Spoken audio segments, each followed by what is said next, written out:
अब थोड़ा सा इस शब्द पर भी मैं आज चर्चा कर लूं। दुनिया में जो सबसे बड़ा भ्रम है वो सुख का भ्रम है। सुख दुनिया का सबसे बड़ा भ्रम है।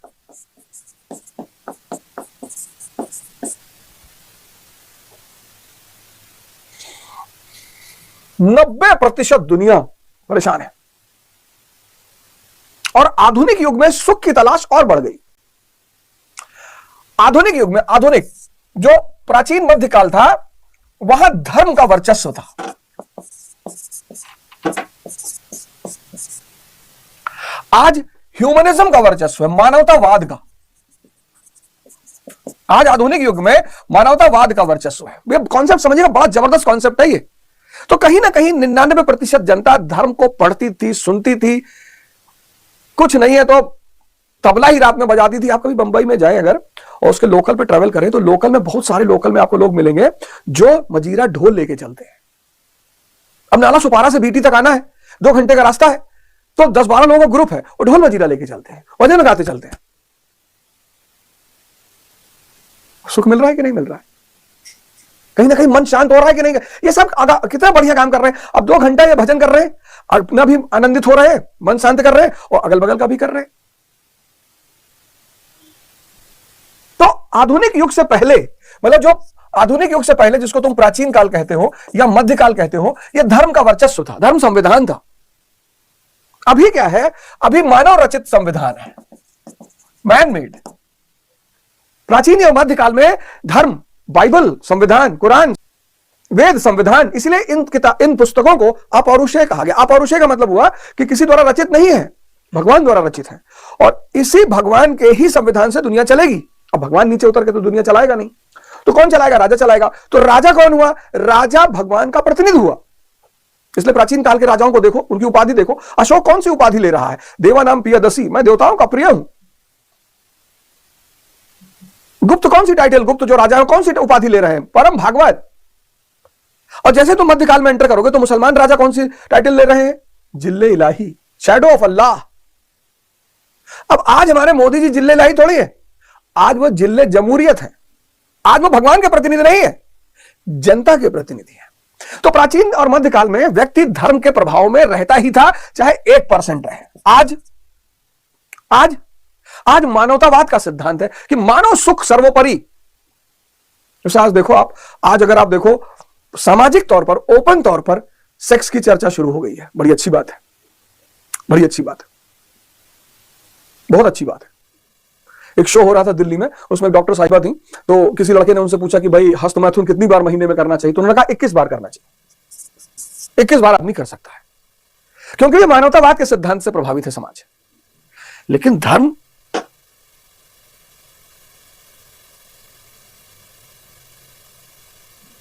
तो आज धर्म दबाव नहीं है, आज स्वेच्छा है।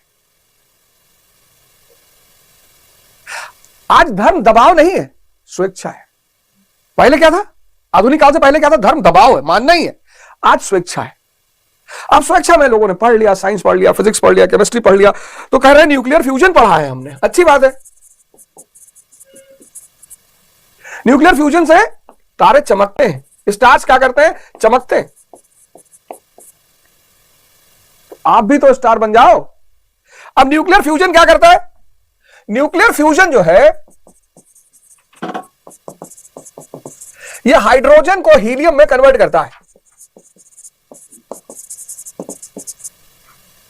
और इसी की वजह से तारे चमकते हैं, सरल भाषा में।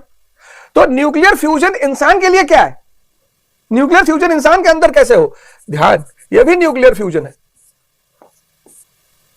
यहां हरि जो है, हरि, अगर हरि पर ध्यान दोगे और हरि टकराने लगेगा अंदर का, तो हर में कन्वर्ट हो जाएगा। तुम्हारे भ्रम को हर लेगा वो, तुम्हारे आसक्ति को हर लेगा, तुम्हारे मोह को हर लेगा,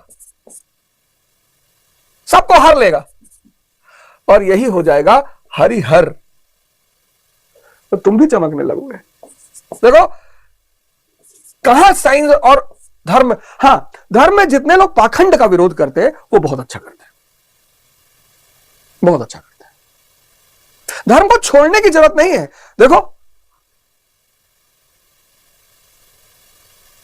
धर्म को छोड़ने की जरूरत नहीं है, उसमें रैशनलिज्म लगाने की जरूरत है। वही धर्म तुम्हारे लिए सोना बन जाएगा। जो आज जहर प्रतीत हो रहा है वो सोना बन जाएगा। नहीं तो डॉक्टर अंबेडकर जब एक धर्म छोड़ ही रहे थे तो दूसरा पकड़ने की जरूरत ही क्या थी। 1917 में जब रूस साम्यवादी हुआ, कम्युनिस्ट, तो उसने गलती कर दी, धर्म ही छोड़ दिया, बर्बाद हो गया रूस। धर्म बहुत बड़ा शास्त्र है, बहुत बड़ा, उसको छोड़िए मत, धर्म को छोड़िए मत, पर ऐसी कोई चीज मत मानिए जिसको आपने जान नहीं लिया है, उसमें रैशनलिज्म लगाइए। कोई भी धर्म, आप हिंदू धर्म, सिख धर्म, इस्लाम धर्म, कोई भी धर्म। आज मुसलमान भाई भी हमारे बहुत परेशान, ईसाइयों के, सिखों के पास पैसा है तो ज्यादा परेशानी दिखाई नहीं पड़ रही, लेकिन परेशान सभी है।